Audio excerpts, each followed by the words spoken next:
Di RS Abidin Mandiri, di dalam ruangan administrasi, tampak beberapa pekerja yang sedang berhadapan dengan komputer telah dibuat bingung oleh sebuah keterangan yang telah mereka dapatkan dari email perusahaan asuransi, di mana keterangan di email tersebut dikirimkan sebuah aplikasi untuk menginput semua nama-nama para pasien yang akan diproses klaim ke pihak asuransi agar dananya cepat dicairkan ke rekening RS.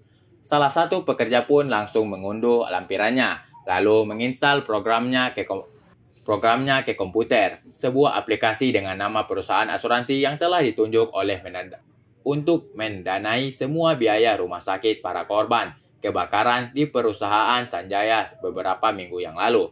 Waduh, Bu, ini gimana ya? Tanya pekerja yang baru saja membuka aplikasi tersebut di komputernya. Ternyata yang ditanya adalah kepala administrasi RS. Ia pun segera mendekat. Oh, ini ada passwordnya, Dek. Kamu udah diinfokan sebelumnya sama Ibu Dani? Belum, Bu, kata Bu Dani sih, disuruh cepat-cepat klaim ke pihak asuransi. Lah, masa beliau nggak ngasih tahu passwordnya sih? Pekerja itu menunduk menyesal. Karena telah lalai tak bertanya detail di awal kepada Ibu Dani. Duh, mana Ibu Dani lagi? Ada rapat para IDI, Ikatan Dokter Indonesia. Pastinya beliau susah diganggu selama 2 hari ini. Jadi, gimana nih, Bu? Coba kamu telepon ke pihak manajemen Sanjaya. Kali saja mereka bisa bantu, ujar Ibu Kepala Administrasi. Baik, Bu. Di tempat berbeda, sore hari, di salah satu kafe, daerah selatan ibu kota tampak terlihat cukup ramai. Rere yang diajak oleh Vino untuk sekedar bersantai melepas penat seharian bekerja. Rere yang awalnya ingin menolak, namun teringat akan kebaikan Vino selama ini. Harus rela dirinya berada di samping Vino saat ini.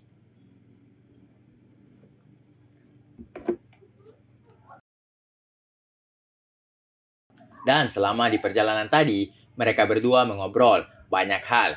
Yang jelas tak jarang Vino menyinggung bagaimana kondisi para korban saat ini. Mendengar itu, kembali Rere dilanda dilema. Sepertinya Vino sengaja menanyakan hal itu saat Rere mulai kembali menunjukkan sikap ketidaksukaannya berada di dekat Vino. Bahkan berulang kali pertanyaan yang berbeda namun makin kesini. Sejujurnya Rere dah muak mendengarnya. Namun, mau bagaimana lagi? Ini adalah hutang budi yang hingga kapanpun tak akan pernah mereka lupakan. Terkhusus sang ayah, Pak Sanjaya yang juga merasa begitu besar hutang budinya kepada keluarga Vino. Dan mereka telah duduk di salah satu meja sambil melihat-lihat daftar menu yang baru saja dibawakan oleh salah satu pelayan kafe. Sayang, mau pesan apa? Tanya Vino sok ramah. Rere tak jawab, malah langsung menyebutkan pesanannya ke pelayan itu. Vino tampak menengus kesal karena gadis di hadapannya masih saja bersikap seperti itu. Rere menarik nafas, lalu membalas tatapan Vino yang sejak tadi menatapnya. Kamu nggak pesan? Kini ia pun bertanya ke pria itu. Apa ya? Samain aja ya mas, kata Vino lalu pelayan itu pun pergi menyiapkan pesanan mereka. Kini mereka kembali berpandangan hingga Vino mencoba tersenyum di hadapan gadis itu. Kamu kenapa yang? Rere menghela nafas. Gak kenapa-napa. Kamu dari tadi banyak diam. Ya sudah seharusnya, karena bingung juga mau ngobrol apaan sama kamu. Jawab Rere membuat Vino menarik nafasnya kembali. Entah, dengan cara apa lagi ia harus membujuk Rere? Apakah ia harus berterus terang sekarang? Namun, menurut Vino sungguh tak asik jika mereka hanya berdua saja. Ya, setidaknya adalah orang lain selain mereka yang juga ikut mendengar kebenaran yang akan ia ungkapkan nanti. Jawab Rere membuat Vino menarik nafasnya kembali. Entah dengan cara apa lagi ia harus membujuk Rere. Apakah ia harus berterus terang sekarang? Namun, menurut Vino sungguh tak asik jika mereka hanya berdua saja. Ya, setidaknya adalah orang lain selain mereka yang juga ikut mendengar kebenaran yang akan ia ungkapkan nanti.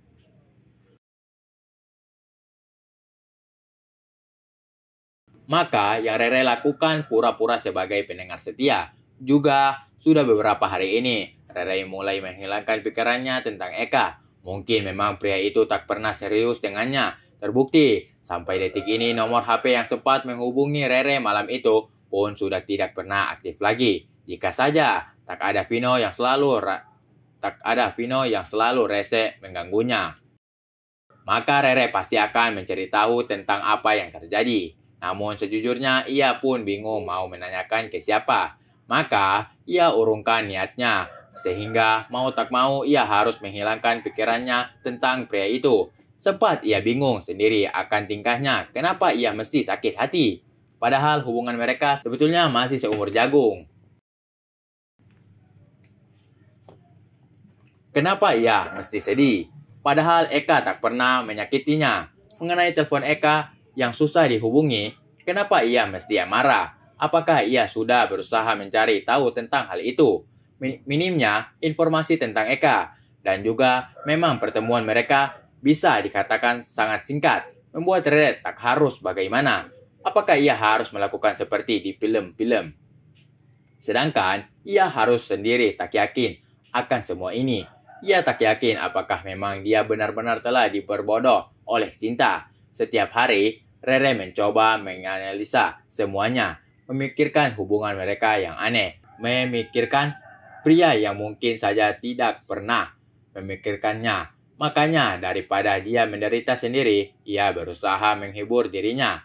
Dan kini ingin rasanya Rere menonjok hidungnya dan menyuruhnya untuk diam saja. "Oh iya Re, ada apa lagi Vin?" Begitu Rere telah bertanya balik ke Vino, tiba-tiba ponselnya berdering, tanda adanya panggilan masuk. "Siapa sayang?"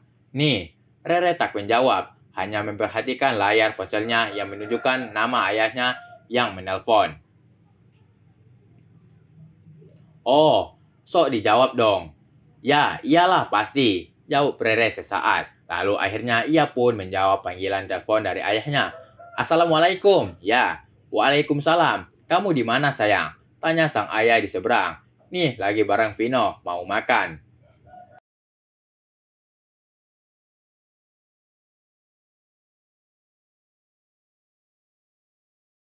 "Alhamdulillah, kebetulan." "Kenapa, Rek?" Kini Vino yang tak sabar pun seakan menyuruh Rere dengan gerakan kepalanya agar diperdengarkan obrolannya dengan ayahnya di seberang. Memakai loudspeaker.